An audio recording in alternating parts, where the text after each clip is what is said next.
I am alone. I am not alone. I am all one. And what am I?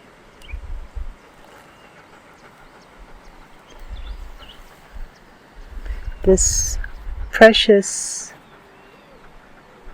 human existence, full of wonder, mystery, and also suffering, really depends whether it's mystery, wonder, or suffering.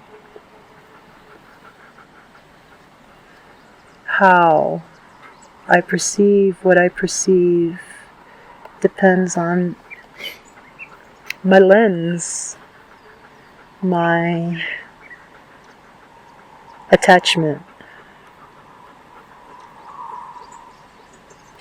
And I would assert, I do, that attachment and aversion are the same thing. There are two different aspects of the same thing which causes suffering.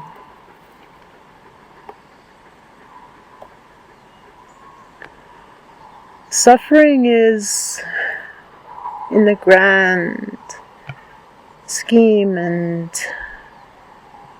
body of everything, of the totality, in the masterpiece unfolding in the symphony or rhapsody unfolding. It's a frequency, a small ripple on the ocean, a ripple that carries the feeling of smallness, of insignificance. Two are not synonymous, of course. It's when they are felt as being synonymous that suffering occurs, because what it means is that one believes oneself, it believes itself to be separated, to be that, whatever it is that is felt as small, and compared to the totality, insignificant.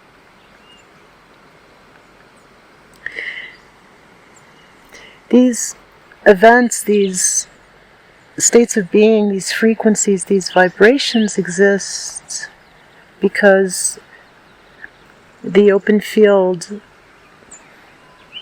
of everything holds everything and allows everything to be. It allows everything to occur and to emerge as potential, as freedom, and as the ultimate gift of being.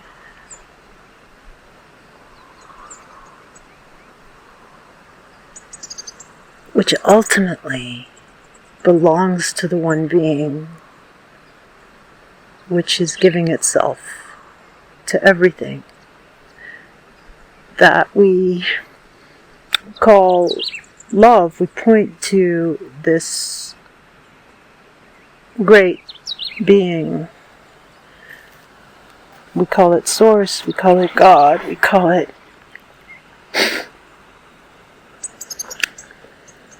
essence, quintessence,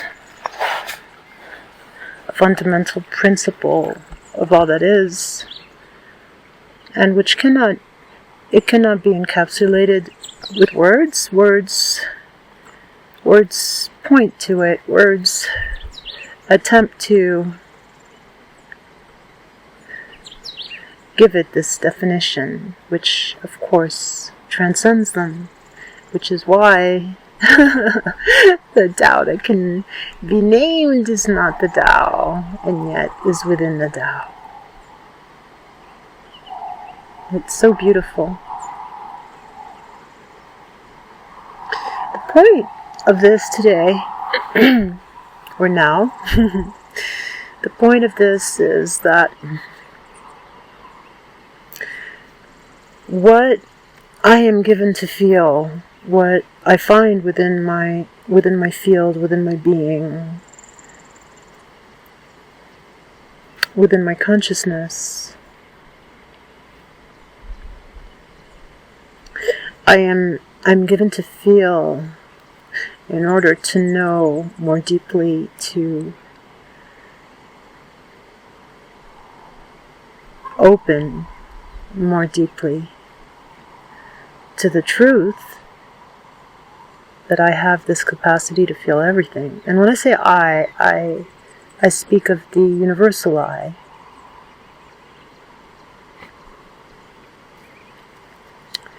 And what that means is that those feelings that deny the I, the ones that belittle and alienate and shame and judge and reject and all this other stuff,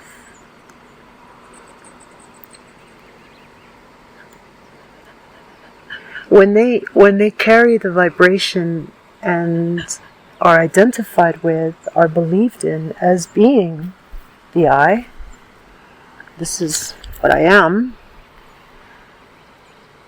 the identification, then suffering ensues because they are essentially in self-denial and perceiving at this level of resolution in the biological physical realm only separation, without the recognition that that separation contributes to the greater harmony, the way that your distinct, separate cells contribute to your wholeness. And that trees, and that plants, and that minerals, and that animals, and that those that lie between those, the lichen, and the fungi, and whatever else we may call them, are part of this beautiful tapestry, the way the distinct colors of the spectrum are refractions of the one light.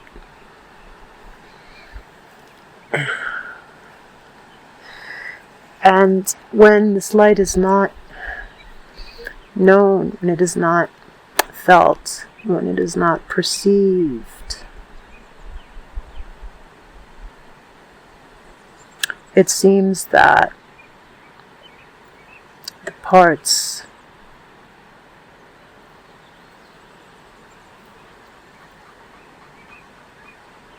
contend and compare and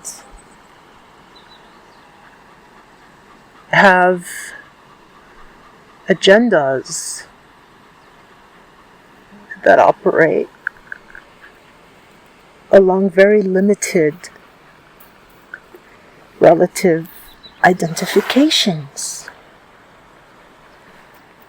of dominance, of fear, of survival. This is by design, because through this challenge, poignant challenge, deep challenge, experience challenge of separation, how do I find my way back to the truth of my being? It's not going to be a mental exercise. The mental aspect will be involved and will emerge as a result of what the heart decides.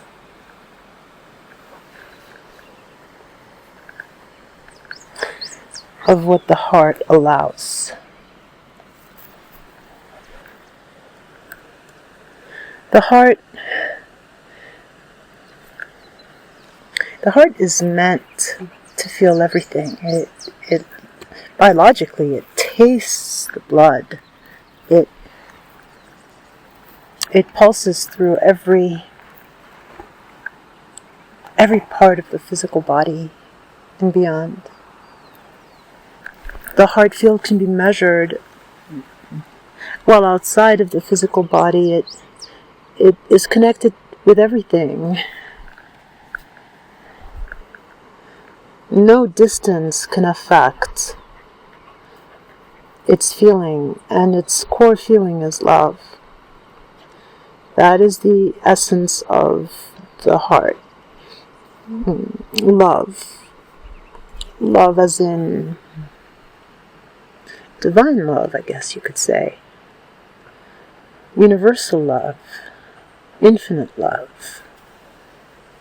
Timeless love. Invincible love.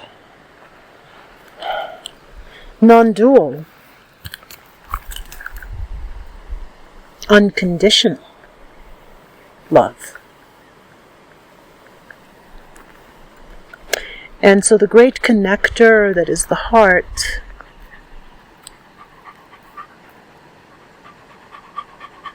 is also holding all the other frequencies of feeling that range from the very smallest and darkest to this infinite light, which is at the source of everything. Like an opening, like a lens, like a dial that can close itself or be opened. And the more it closes, the more consciousness is reduced to the relativity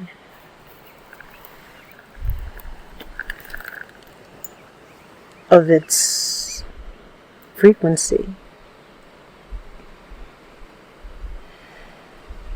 And the more it identifies with that and says, this is me. And the more constricted it is, time-bound, conditional, local, finite, the more suffering is felt, because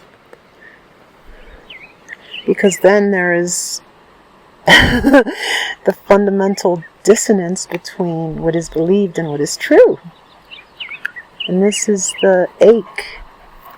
This is the ache within the human consciousness that causes us to seek resolution, peace,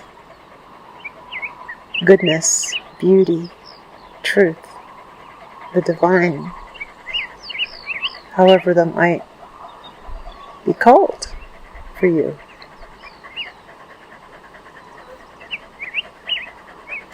And so, I am alone, I am not alone, I am all one.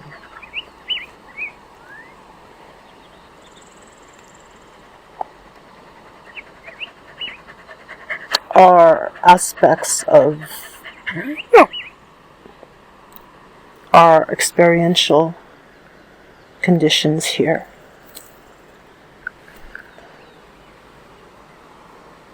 And our capacity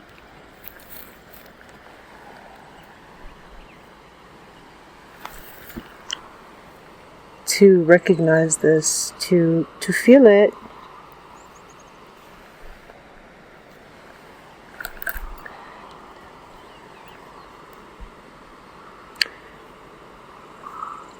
is the measure of our liberation. And paradoxically, that liberation is the process of surrendering, letting go.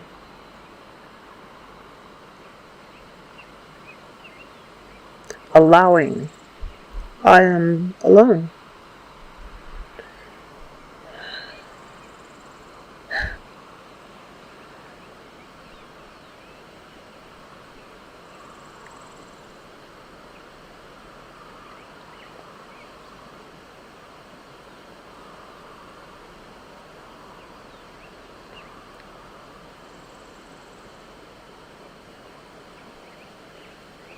When God incarnates in a vessel, the vessel is by nature distinct as a vessel. It is unique. And biologically, our humanity is building on itself, through itself, with itself, and holds within itself as a vehicle as well all of the past experiences that we call those of our ancestors, those of our earlier life. And all those that have not been met with love and surrender, and the ensuing resulting realization that this too shall pass and this too I am given to feel, remain until they are felt. And they emerge, and their emergence is always felt as a limitation, as a suffering, as a how do I get rid of this thing? What is it? Self-belittlement, which can also be self-aggrandizement, right? Scarcity, victimization, self-pity, grief, fear, anxiety, anger, rage, numbness.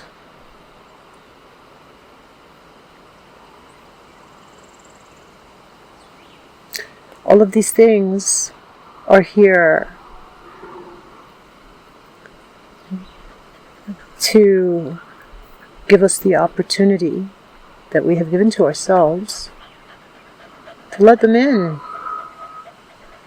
feel them, and know that these small frequencies occur on the ocean of being, or as pools, stagnant pools on the body of being, not as a punishment, no, as an opportunity to spread more love. Sri Aurobindo, the great Indian sage, the great Indian master, once said, "Nowhere but in hell is there a greater need for love." Now, if God is love, and you are God, the I am, that is, which is in all of us, in everyone, is love, and you created this whole thing, but don't remember, because you've encapsulated yourself in who you think you are, this identity, right? When you begin to remember, and the more you remember, the more you're going to realize that the places of non-love within yourself, those feelings that you do not love, those feelings that you feel unloving of yourself, are there as beacons and as invitations and as prayers to come, see me, love me, embrace me, recognize me, absorb me, dissolve me. So they are destined to be dissolved in love, and that's the best news. It's the best news.